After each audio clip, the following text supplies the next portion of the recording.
क्षेत्र में ऑपरेशन चल रहा है और एलओसी पर जो कुछ हो रहा है उस पर भी हम चर्चा आगे करेंगे। वो भी तस्वीरें ऐसी हैं जो आपको हैरान करती हैं कि अचानक इस तरह की कार्रवाई पाकिस्तान की तरफ से क्यों शुरू हुई। हालांकि भारत की तरफ से सब सचेत थे, सतर्क थे, लेकिन अभी अशरफ, अब आपसे टीआरएफ आतंकियों के ऊपर जो लगातार कार्रवाई का क्रम हम देख रहे हैं, आज फिर एक बड़ी कार्रवाई।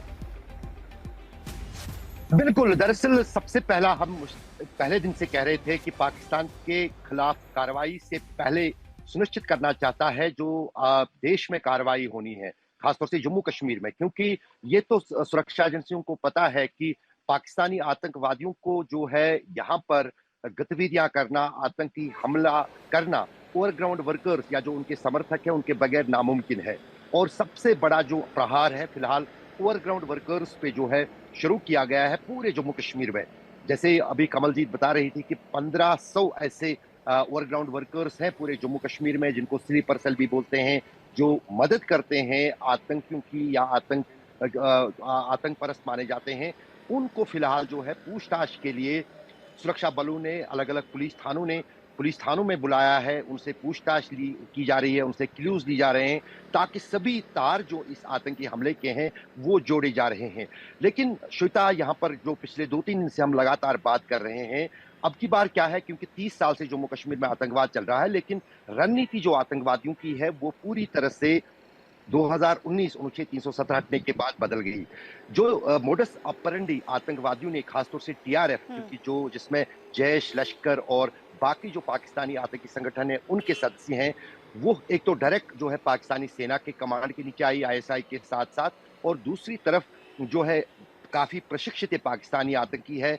इनको पहाड़ों पर रहने, आइसोलेटेड जगहों पर कमांडों की तरह रहने और उस परिस्थिति में रहने के लिए प्रशिक्षित किया गया है, और इनको छोटी छोटी टोलियों में जो है जम्मू कश्मीर के अलग अलग भागों में, पहाड़ी इलाकों में भेज दिया गया है। ऐसे हमने पिछले कई महीनों के दौरान देखा, किश्तवाड़ में 1-2 ग्रुप थे, डोडा में 1-2 ग्रुप थे, पुंछ राजौरी में 1-2 ग्रुप थे, कश्मीर में 1-2 ग्रुप थे। यहां तक कि जो हम पहले दिन से यानी 22 अप्रैल से कह रहे हैं, सोनमर्ग टनल पे जो आतंकी हमला हुआ था अक्टूबर 2024 में, उसमें जो पाकिस्तानी वहां से बच के निकले थे, वही पाकिस्तानी जो हैं पहलगाम पहुंच गए सर्दियों के दौरान, और वहां पर जो है ये आतंकी वारदात जो है वो वहां पर उन्होंने अंजाम दी। लेकिन अब होम मिनिस्टर की तरफ से, प्रधानमंत्री की तरफ से, आर्मी चीफ की तरफ से पूरी तरह से जम्मू कश्मीर में जो सिक्योरिटी ग्रिड है, जिसमें सेना, intelligence agency, Jammu Kashmir police, सुरक्षा एजेंसियां आती हैं, उनको कहा गया है कि जम्मू कश्मीर में ये आतंकी नेटवर्क बहुत जल्द पूरी तरह से समाप्त करना है,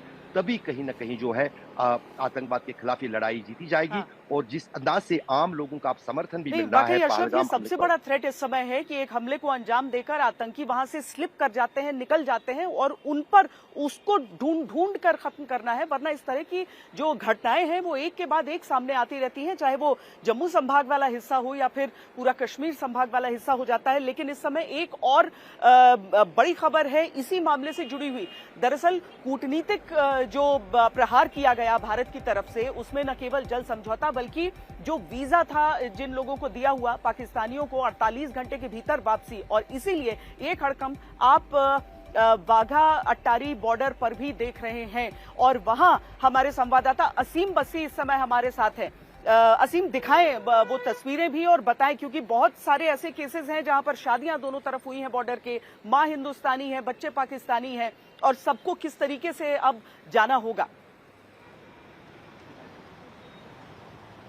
जी, मैं आपको बता दूं, जैसे ही इंडिया ने डिप्लोमेटिक टफ डिसीजन लिया कि अटारी बॉर्डर को क्लोज किया जाएगा, तभी से एक सेंस ऑफ पैनिक है। जो लोग इधर आए हुए थे वो वापस जाना चाहते थे। पहले मैं आपको गाड़ियां दिखा दूं, इस तरफ भी कितना लंबा जो है काफिला है, आप देख सकते हैं। ये सभी जो गाड़ियां हैं इसमें पाकिस्तानी नेशनल्स हैं जो वापस जाना चाहते हैं अपने मुल्क में, क्योंकि एक डेडलाइन सेट की गई है भारत सरकार की तरफ से कि आप वापस चले जाएं। और इससे पहले ये नॉर्मल थे, वीजाज लेके आए थे, लेकिन अब जो है ये वापस जाना चाहते हैं। इसके अलावा यहाँ पे हम एक पाकिस्तानी फैमिली है हमारे साथ, जिनसे हम बात करेंगे कि वो कब आए थे और क्या उनका अब जो माइंड है वो क्या है।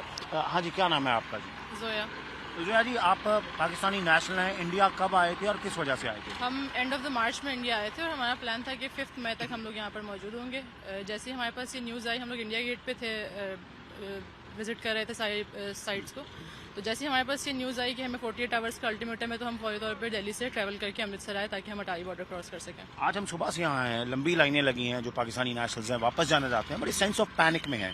तो आपको भी वो पैनिक फियर था घर वापस जाने का? ऑब्वियसली आप घर से बाहर होते हो तो आपको यही होता है कि इस सिचुएशन में फौरी तौर पे आप घर पहुंचने ही करो उतने, और जब आपको अल्टीमेटम दिया हुआ हो कि 48 आवर्स में आपने कंट्री लीव करनी है। और एक जो पहलगाम में इतना ट्रैजिक इंसिडेंट हुआ, एक मैसेकर हुआ, टेररिस्टों ने इनोसेंट इंडियन टूरिस्ट को मारा, उसको आप किस तरह देखते हैं?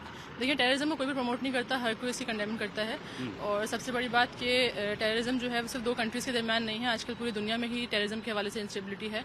तो हम इसको कंडेम करते हैं और हम यही चाहते हैं कि दुनिया भर में पीस हो और इस तरह कोई इंसिडेंट दोबारा ना हो। तो दुनिया जी, एक बात निकल के आती है कि जो पाक बेस्ड टेररिस्ट ग्रुप्स हैं वो इसको बैक करते हैं, इस तरह की इस एक्टिविटी में भी उनकी शमूलियत थी।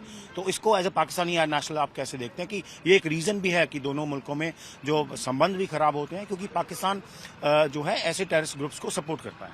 देखिए, पाकिस्तान हमेशा ऑफिशियली भी और अनऑफिशियल भी इस तरह के टेररिस्ट ग्रुप्स को जो है वो डिसोन करता है, कभी भी वो प्रमोट नहीं करता।